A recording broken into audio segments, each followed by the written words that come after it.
Alright, so we're headed into the final hour. I want to play a couple of videos. Um, Now, this will be my first time seeing this one as well. This, I believe, is probably from the founder of Extra Life. So let me see if I can get this to play properly.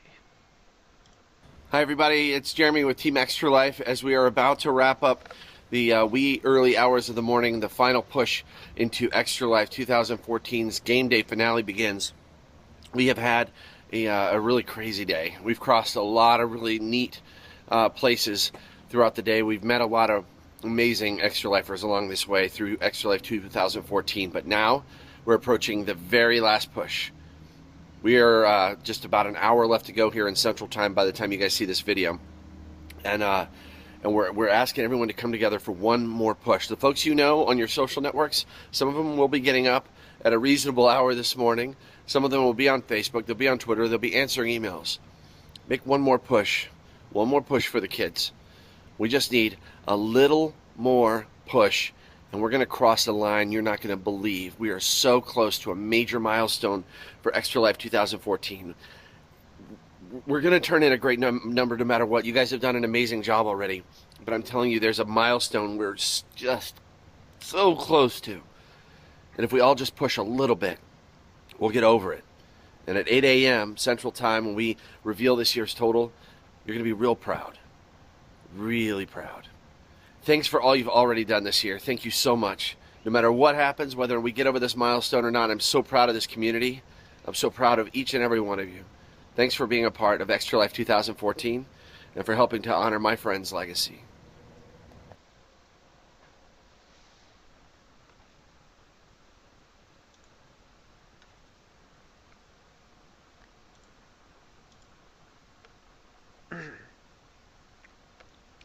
So the friend he was talking about is the person that he started Extra Life to honor. I'm going to see if I can play her story for you.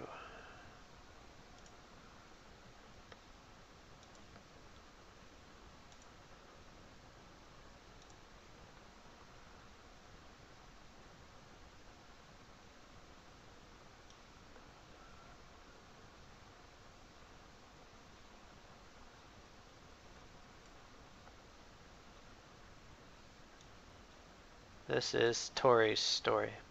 Hopefully it plays okay for you.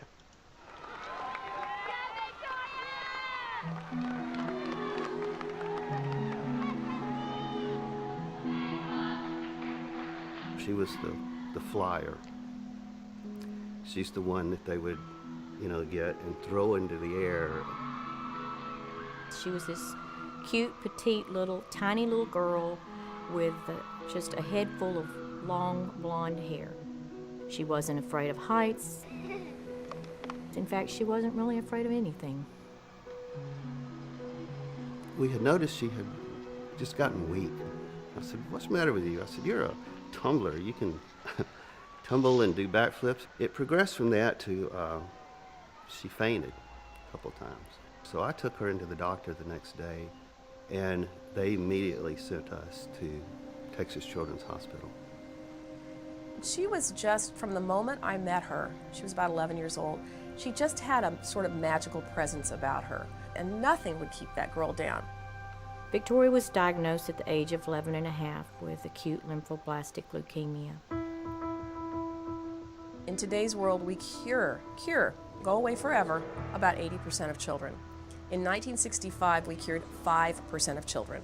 So the improvement is unbelievable. And Victoria actually had a particular subtype of ALL that the cure rate should have even been better than that. Victoria's treatment was to take 2.5 years. And at the end of 2.5 years of chemo, Victoria was to be finished with her treatment. Okay, thank you. Now I'm going to hand this over to Dr. Frickback and see what she has to say. Well, what's your name again? My name is, Bunny McBunkbunk. Well, Bunny McBunkbuck, today our breaking story is about a little dog named Arfie. First time I met Victoria, we were doing a radiothon at a radio station in Houston, Texas. She was very full of energy and was already considered a long-term survivor of leukemia. At the end of 2.5 years, when Victoria's treatment was over, they performed another spinal tap and a bone marrow test. Joellen called me and she had just the worst news ever, and that is that Victoria's cancer had returned. Victoria at that time decided she was going to fight and entered the hospital for what would turn out to be an extremely long stay.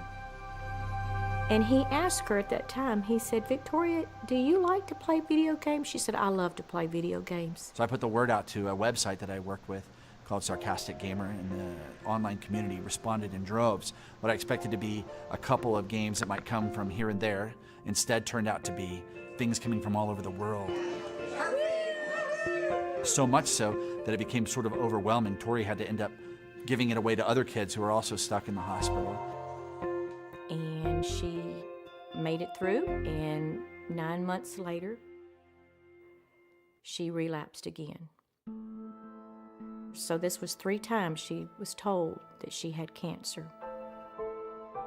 She couldn't be around other people that could have any infections. You know, when she was out, she had to wear her masks. During this time, Victoria contracted a fungal infection, which is from a very low immune system, and she had little to no immune system left. And I asked her what she wanted for Christmas, and she said, "I'd really just like to get out of this hospital and go see Christmas lights. Christmas lights are something my family and I go see together all the time, and I can't even leave to go see Christmas lights." And after about 10 minutes, we rolled back upstairs to her room, and we had our picture made in front of a little Christmas tree. And I said goodbye. In that picture is one of my most prized possessions, because it was taken just moments before I saw my friend for the last time.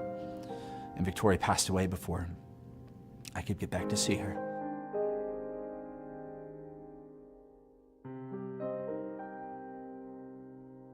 Victoria passed away on January 21st, 2008, after a 4-year battle with leukemia, failed bone marrow transplants, and fungal infections. It was as a result of Tori's death, sitting at her funeral, that I made up my mind that I needed to be doing this, not just a couple days a year with a radiothon, that I needed to be doing this with my life. Doc wanted to do something special for Victoria, in memory of Victoria, and he came up with a fundraiser called Extra Life. And this fundraiser would be for the gaming community. It just occurred to me that gamers should be able to do the things they love to help sick and injured kids as well. And so Extra Life was born. 1,200 gamers showed up on October 15th in 2008. With this year's Extra Life Gaming Marathon, we're helping save kids' lives. You don't even have to be a crime-fighting superhero. Each and every year afterwards, it continued to grow. Gamers responded by being able to game for their local hospitals. The next year, 4,500 gamers showed up, raised almost $500,000. The year after that, there was 15,000 gamers raising $1 million, and the next year, 17,000 gamers raising $2.1 million. Then in 2013, over 40,000 gamers came together to raise over $4 million. Video games are like the #1 form of entertainment on planet Earth, have been now for quite a while. Anyone could be involved in Extra Life. Gamers aren't that pale kid in mom and dad's basement. They're mom and dads, they're aunts and uncles. A young child to an older adult to a grandparent. You can take all that fun of playing games for 24 hours and reach out to your friends and bring them to your environment. Or if you want to play a board game, a card game. The funds that Extra Lifers raise can go to a variety of purposes in the local area at the local hospital. So maybe your extra $20 or your extra $50 goes to curing 87% of children with leukemia. It might buy an isolette for a baby that is born the size of a cell phone and has to fight for its life. I can guarantee you that with that money goes directly back to these children to keep this from happening again to someone else's child. Getting involved with Extra Life is really simple. You just have to go to the website at extra-life.org, put in a few details in there, join a team if you'd like to, or create one. After that, it's as simple as fundraising with your friends and family. Let them know why you are doing this. They should know that the money you raise is going to stay local in your community. We never will truly lose Victoria because she will live for all of us through this.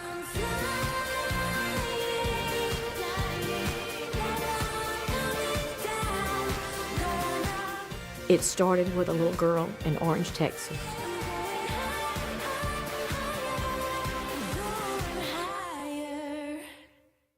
And I think that's all we have to say for today. All we have to say today, so we'll see you you tomorrow later at on news at whatever time it is. at Victoria's house. Bye.